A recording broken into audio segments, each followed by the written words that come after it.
Hi, the Night Confession channel is with you. Welcome. On my channel, I talk about women's stories that my subscribers send me.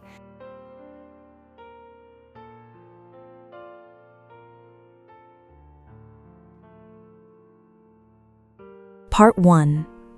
I never thought I could destroy my own life with my own hands. I believed affairs happened in other families, that they were stories about other women who stumbled, women one could judge from afar. But one day, I found myself at the center of such a story. I worked in the office of a large company. Days blurred together, reports, calls, meetings. My husband was constantly absorbed in his own work. Our child was growing, and I increasingly felt an emptiness. I lacked attention, warmth, the words that had once been part of our lives. And then a new employee was transferred to our department, Igor. He immediately stood out, confident, attentive, able to listen. When he walked into the room, I felt the atmosphere change, as if he brought with him the energy we had all been missing. At first, we just talked, at lunch, in the hallways, in meetings. He always found an excuse to linger near me, to make a joke, to help with some little thing. I laughed, but inside, I was already beginning to wait for these encounters. Within a couple of weeks, we started messaging. At first, about work, then about personal things. He asked what I liked to read, which movies I watched, what I did on weekends. His interest was genuine, and that amazed me. I caught myself smiling at my phone, checking messages like a teenager, and thinking less and less about my husband. That was the beginning of the end. Part 2. Our messages became more and more personal. He wrote to me late at night when I was already lying in bed next to my husband. I hid my phone under the blanket and read his words that reignited something forgotten in me. You look incredibly beautiful when you smile. I catch myself thinking that I want to see you more often. You make my day better. I knew it was wrong, that I was crossing a line, but I couldn't stop. Every message was like a breath of fresh air in my stifling marriage. One day, after a meeting when almost everyone had left, he lingered with me in the conference room.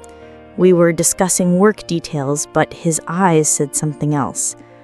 He leaned closer, and I felt his hand on mine.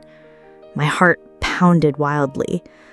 I should have pulled away. I should have said, "No, we can't do this." But instead, I allowed my hand to remain in his. In that moment, everything changed. A spark passed between us, and I trembled long after I returned home. A few days later, he suggested we have lunch outside the office. We sat in a small cafe 2 blocks away. I laughed in a way I hadn't laughed in years. I felt light, free.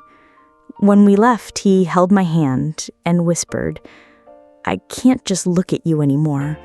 I want more." I stayed silent, but deep inside, I already knew. I had agreed. Part 3. After that lunch, everything began to move quickly. We started finding excuses to meet outside the office. At first, it was walks after work, then rides in his car, and soon, secret meetings in hotel rooms. I remember our first night. I trembled with fear and desire at the same time. He booked a room in a cheap hotel not far from the office. I walked in, my heart ready to leap out of my chest. He closed the door behind us, and at that moment, all my inner barriers collapsed. We threw ourselves at each other like people who had held back too long. His kisses were greedy, his hands burned my skin. I responded with the same passion, as if learning to breathe again. I felt like a woman, not just a wife and mother who had become part of the furniture. From that day on, we couldn't stop. Every week we found an excuse to disappear for a few hours. I lied to my husband, saying I was working late, inventing business trips, meetings, even illnesses. Igor became my addiction. I lived from meeting to meeting, counted the hours, texted him even in the presence of my family. Sometimes I caught myself smiling at my phone right at the dinner table, and my heart clenched with fear. What if my husband noticed? I began sleeping poorly. The fear of being exposed grew every day. But so did the passion. It seemed the closer we came to the edge of the cliff, the stronger the urge to step forward became. Sometimes I looked at my husband and felt guilt tearing me apart. But the moment Igor touched my hand, all that guilt disappeared as if it had never existed. I knew it couldn't last forever, but I didn't want to stop. Part 4. I increasingly felt that I was living on the edge. Every message, every call from Igor could be the last straw. My husband began to suspect something was wrong.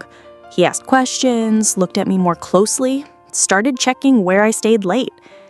And then one day, everything collapsed. It was an ordinary evening. Igor and I were texting, and I pretended, as usual, that I was checking work emails. My husband suddenly came up to me and snatched the phone from my hands. His face changed as he read the very first lines of our messages. I will never forget his look, a mix of pain, rage, and hopelessness. He threw the phone on the table and asked only one thing. Is it true? I didn't have the strength to lie. I simply nodded. After that, everything happened like a nightmare. Shouting, tears, insults. Our child woke up from the noise and stood in the doorway watching us in fear. I tried to explain, to justify myself, but every word sounded pathetic and absurd. My husband said he couldn't look at me anymore, that our marriage was over. He packed his things and left that very night, taking our child with him. I was left alone in an empty apartment. The next day, Igor called, but his voice was different. It no longer carried the fire that had once intoxicated me. He said he didn't want to ruin my life and family any further, that this had gone too far. And then he disappeared. In a single week, I lost everything. My husband, my child, my family, even the lover for whom I had risked it all. Now I live with emptiness. Every day I replay in my head the moment I could have stopped, when I could have said no and saved my life. But I didn't. I allowed passion to control me, and now I pay the most terrible price. This story is not about love. It is about how weakness can destroy everything you hold dear. Thanks for your viewing. The best gift from you will be a like and a subscription.